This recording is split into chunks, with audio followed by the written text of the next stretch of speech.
Bonjour à tous et tout d'abord je voudrais remercier Grégoire et l'organisation France PCI de leur invitation et je voudrais dire tout particulièrement à Grégoire toute mon amitié et toute mon admiration pour ce qu'il a fait parce qu'on l'a vu, c'est un travail colossal, c'est un travail qui a été possible grâce à l'équipe qu'il a pu constituer autour de lui. Ça, c'est aussi une forme de génie que de savoir choisir les gens avec qui on va mener à bien les projets.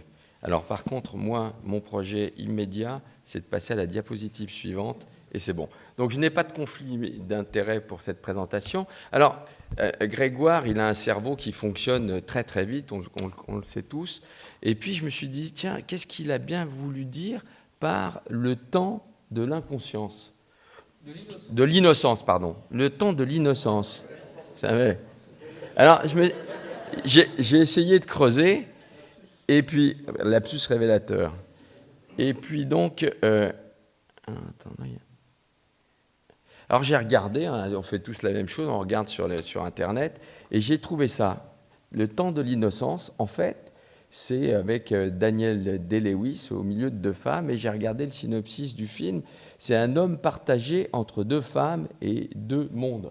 Je me suis dit, mais qu'est-ce qu'il a voulu dire par là Et en fait, j'ai réfléchi, et c'est effectivement, quand René Koenig, qui a initié le projet, était président du GACI, j'étais dans son bureau, et dans son bureau, on a évoqué l'idée de faire un registre national de cardiologie interventionnelle. Et à l'époque, j'étais déjà très impliqué dans ces histoires de registres. Je trouve que c'est indispensable, passionnant.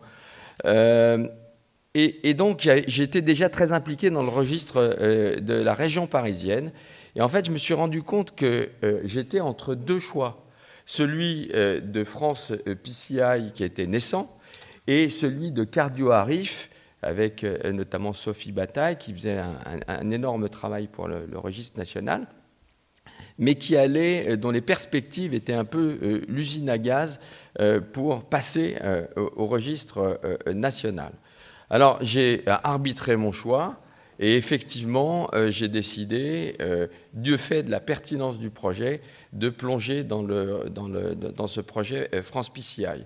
Alors, effectivement, pour ce projet, on a eu l'inspiration aussi du père des registres, qui est Stephen James, et on a effectivement, à l'occasion de ce voyage, pu visiter l'usine qu'il a pu construire, et on était admiratifs, on avait vraiment la langue pendue lorsqu'on est allé voir ce véritable père des registres. Alors, il y a une idée qui est évidente, une passion évidente aussi, mais il faut une équipe. Et cette équipe, effectivement, soudée par l'amitié, eh bien, on a pu réaliser ce projet en toute insouciance. Et le GACI, qui était partie prenante dès le départ, puisque le président du GACI étant René Koenig pour l'initiation de ce projet, eh bien, vous allez voir que le GACI est partie prenante depuis le début, et que le GACI a un rôle important, puisqu'il va porter le projet de France PCI, et puis il va, grâce à l'équipe de Chartres, pouvoir continuer à fédérer des centres dans toute la France. Et les différents... Alors vous allez voir qu'effectivement, initialement, c'était René Koenig qui a amorcé le projet. Après, il y a eu Pascal Motreff. Donc vous allez voir que les acteurs sont quand même très impliqués dans ce projet France PCI.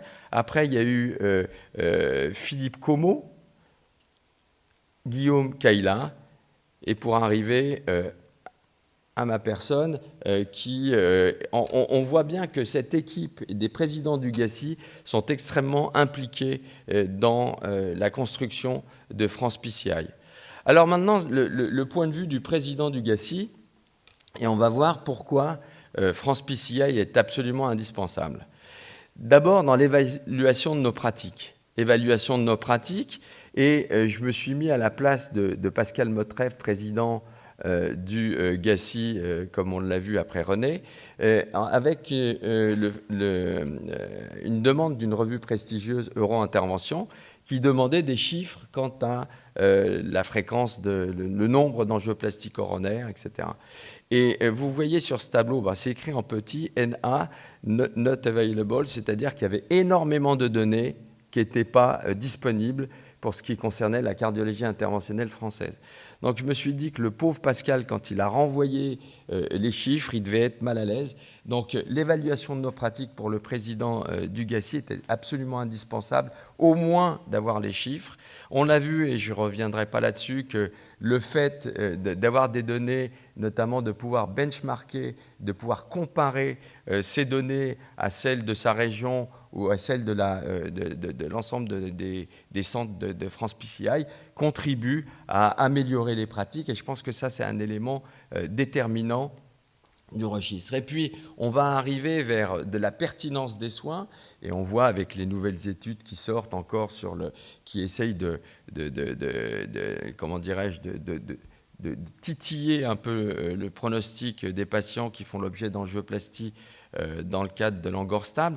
Donc il faut se défendre, et pour se défendre, il faut effectivement avoir des données et avoir des critères de pertinence en termes de qualité de soins.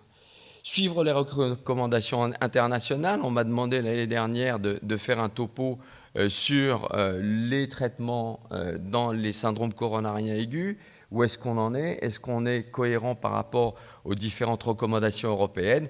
Il a suffi que je regarde les données de France PCI sur l'infarctus du myocarde pour avoir des données immédiates et pertinentes sur le sujet qu'on m'avait demandé. Là, en l'occurrence, j'ai mis 2 slides sur le mode de revascularisation. J'avais toutes les données exhaustives et sur les traitements antiagrégants ainsi que sur la place de la thromboaspiration. Donc, j'avais une réponse immédiate à une question qui m'était posée.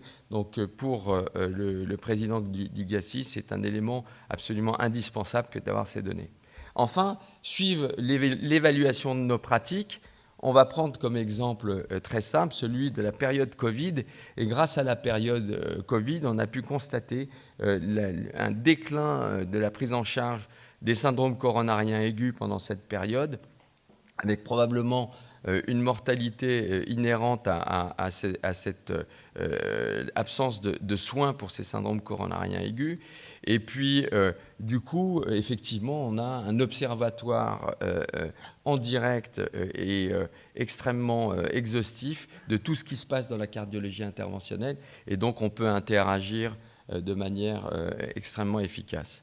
Les publications, je ne reviendrai pas là-dessus, les publications sont très importantes et on avait été alléché par cet aspect quand on était allé voir Stephen James sur la qualité des publications. Et effectivement, France PCI a pris un virage extrêmement intéressant dans le domaine et on voit une production qui est très, très importante. Alors, il n'y a pas que les articles, parce que ça donne aussi l'opportunité à des plus jeunes de faire des mémoires, de faire des thèses. Et je crois que c'est un élément très important pour nos plus jeunes d'avoir de la matière première de qualité pour pouvoir continuer dans leurs études et publications. Et puis exister au plan international. Alors encore avec la casquette du président du GACI, mais c'est vraiment indispensable et pas être le dernier des Mohicans, toujours avec cet acteur. Le dernier des Mohicans en termes de présence à l'international. Et on a été approché parce que France PCI est de plus en plus connue par l'équipe du PCR et WeCare.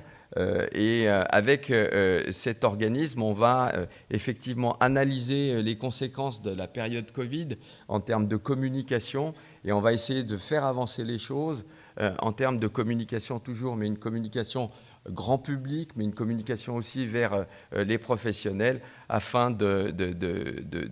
d'avoir une meilleure pertinence en réaction avec des événements particuliers.